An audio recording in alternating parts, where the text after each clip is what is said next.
presidential primary set to take place in both Nebraska and West Virginia tomorrow, with Republican voters having only one real option when they head to the polls tomorrow. Joining me right now on the phone is the presumptive Republican presidential nominee, Donald Trump. Mr. Donald Trump, thanks so much for joining us this morning. Thank you, Maria. Good to talk with you. A lot happened over the weekend, obviously, and everybody's talking about your comments about minimum wage and about taxes. But I want to start, Donald, on this upcoming meeting that you're going to have with the House leadership on Thursday. What are you expecting to come out of that meeting?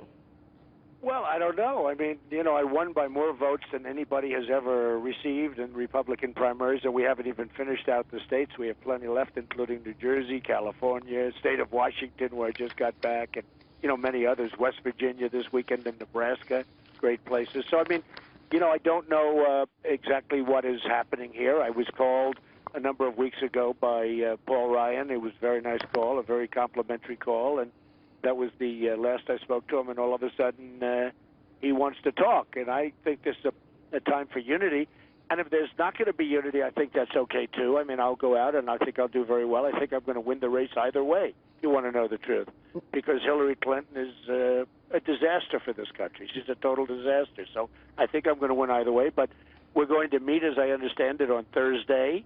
I look forward to the meeting. I hope it's going to be positive, and if it's not going to be positive, I can live with that also. I mean, I have many people that, like Jeb Bush and others, that signed agreements. They signed a pledge, and they don't honor their pledge, which is really pretty terrible when you think of it. But they signed a pledge, Maria, him and this senator from South Carolina who was registered at 0 when I beat him in the election, in the primary.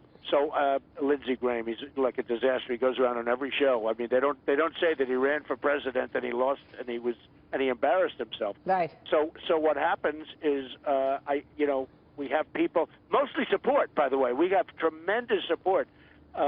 Many people came at the highest level and they supported far more. But of course, the media doesn't want to talk about the ones that support. They only want to talk about the ones that don't support. I mean, we've had so many great congressmen. I won't even mention names because there's so many of them. But, well, you've also got Senator Jeff Sessions. He's been a fantastic supporter. We just Darrell Issach just came out. Exactly. And we just spoke to Scott Brown too. He's a big supporter of yours. You have Scott Brown. You have Dick Cheney. Just came out. No, I have tremendous support. Yeah, but I know that. Absolutely. Hey, Maria, nobody ever mentions that. They'll mention like 2 people that are against. So, it's one of them. Look, bottom line is you're winning. Congratulations, Donald Trump. You had a phenomenal last couple of weeks, and I hadn't spoken to you since since today. So congratulations on an amazing showing in Indiana. But let me ask you this, because over the weekend you did mention about minimum wage and tax increases. And look, we all know that this meeting on Thursday is not about Paul Ryan. This is not a personal thing. This is about the principles of the Republican Party. This weekend on my Sunday program, I had Congressman Sean Duffy on, who said, yeah, this is about the principles, and you do have some things to prove. Listen to this, Donald. I want to get your reaction. Okay. He's talking about changing his tax policy and raising taxes. He's talking about wages and changing his position on wages.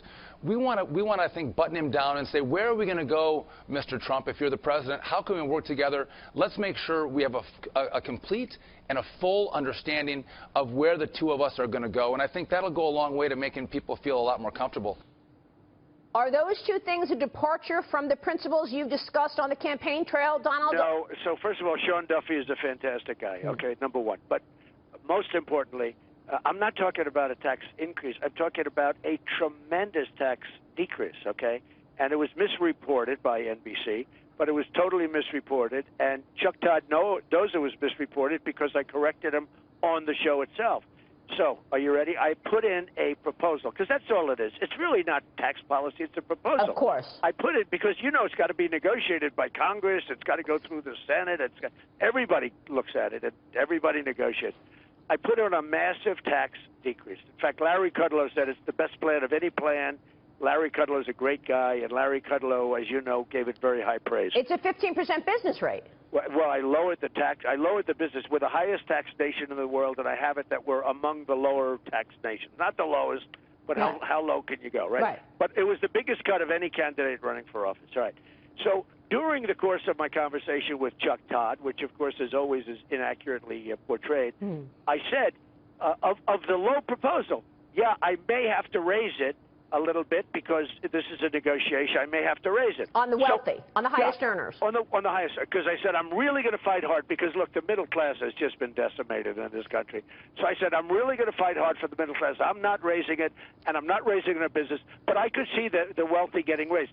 But I'm not talking raised from where they are now. I'm talking about raised from my low proposal. So you have to explain to Sean, because I don't want Sean to think, that I'm lowering taxes, but with this very low tax that I put in, the biggest of anybody, I may have to raise it a little bit from that point. So the media, of course, picks it up that Trump wants a tax increase. It's just unbelievable.